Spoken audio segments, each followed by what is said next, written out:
maxaabiista ama dambiilayaasha ku xiran jeelasha ayaa waxay isugu jiraan noocyo badan. qaarkood waxaa lagu xukumaa muddo cayiman oo u dhiganta faldambiyeedka ay sameeyeen, qaar kalena waxaa lagu xukumaa xabsi daa'im, halka kuwo kalena dil lagu xukumo. haddaba dadyowga dambiyada culus ka geysta gudaha Mareykanka, garsooruhu wuxuu xeer beegtiisa siiyaa ikhtiyaar ah in lagu xukumo dil amba xabsi daa'im iyadoo aysan suuragal ahayn in la sii daayo. doorashaduna ay taalo dambiilayaasha lagu soo eedeeyay falalka waxshinimada ah.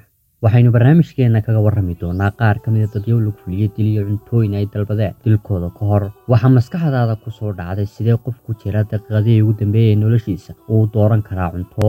waxay la tahay inay su-aashan uu ka dhex guuxayso maankaaga. haddaba sida caadiga ah waa loo ogolaadaa maxaabiista lagu xukumay dilka dalabyadooda ka hor intaan la dilin, waxaana la weydiiyaa badanaa nooca ay rabaan cuntada ka hor inta aan dilkooda la fulin.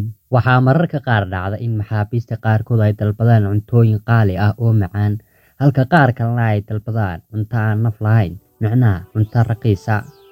Victor Fagor ninkan ayaa u dhashay dalka Mareykanka, waxaana uu ku dhashay magaalada Michigan. waxaa maxkamadda la soo taagay laguna xukumay dil toogasho sanadkii 1963, waxaana uu ahaa qofkii ugu dambeeyay ee ay dilkiisa fuliso federaalka. waxa uu sidoo kale ahaa qofkii ugu dambeeyay ee lagu toogto Iowa State. haddaba ka hor inta aan dalkiisa la fulin waxa uu dalbaday cuntadiisii ugu dambeysay, waxaana uu dalbaday dilaagan saytuun. waxaana uu sheegay ilaaladiisa inuu rajaynayo inuu geedkanu ka soo bixi doono xabaashiisa.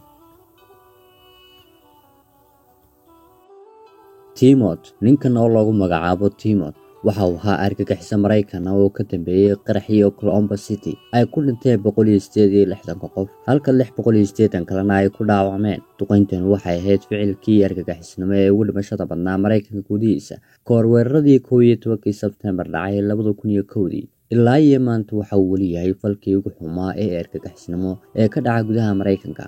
Timot waxaa lagu dilay Indiana taariikhdu markii maraysay 11 Juun 2001. haddaba maadaama maxbuuska loo ogol yahay inuu wax dalbado daqiiqadaha ugu dambeeyay noloshiisa, waxa uu dalbaday cuntadiisii ugu dambeysay, waxaana uu dalbaday dilaagan chocolate in la siiyo ka hor intaan la dilin.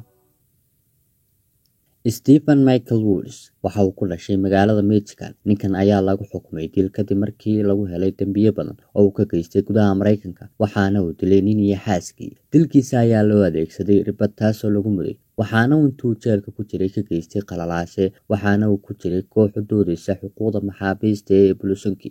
waxaa dilka loo geystay Woods aad u dhaleeceeyay hay'adda u dooda xuquuqda aadamaha ee Amnesty.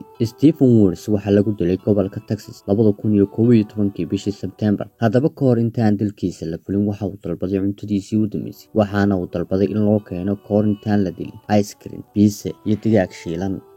Angel Nivas Diaz ninkan waxa uu dhashay 1951, waxaana uu ku dhashay Puerto Rico. Angel Diaz waxa lagu soo eedeeyay inuu ka dambeeyay inuu toogtay nin maamulaha ka ah baar sanadkii 1979. waxa uu sidoo kale ka geystay gudaha Mareykanka afduubyo badan ka hor intaan ciidamada Mareykanka uu gacanta ku soo dhigin. Angel Nivas Diaz waxay maxkamadda ku xukuntay dil isagoo jira da'da 55 sano, waxaana dilkiisa loo adeegsaday irbad aad u halis badan, waxaana lagu dilay xabsi ku yaala Florida.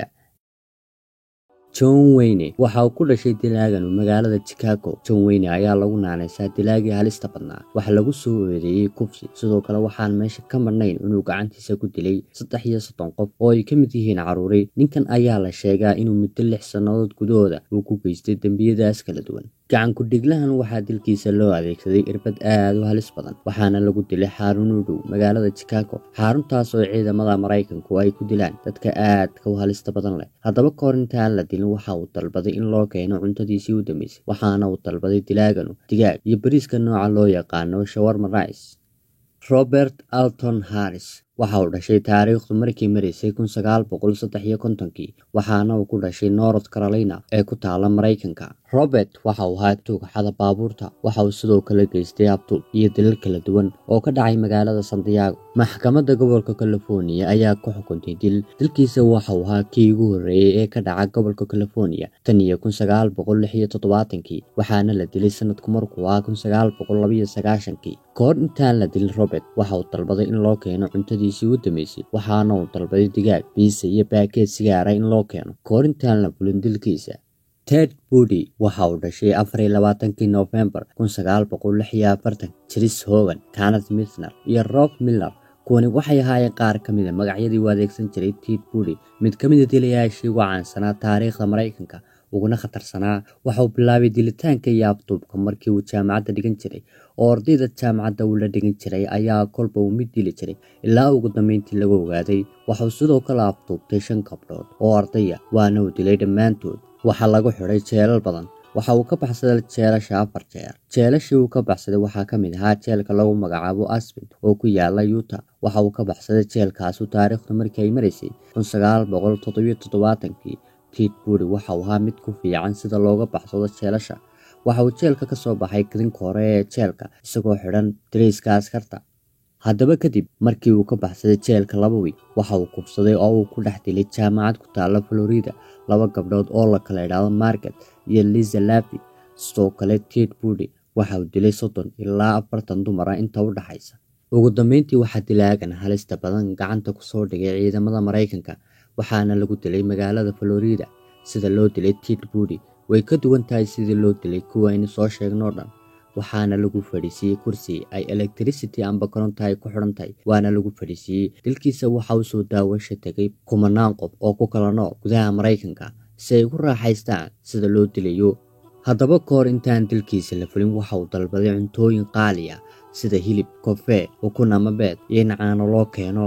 Kahor intaan dilkiisa la fulin, waxaana uu dhintay 1989 isagoo jira 43 sano.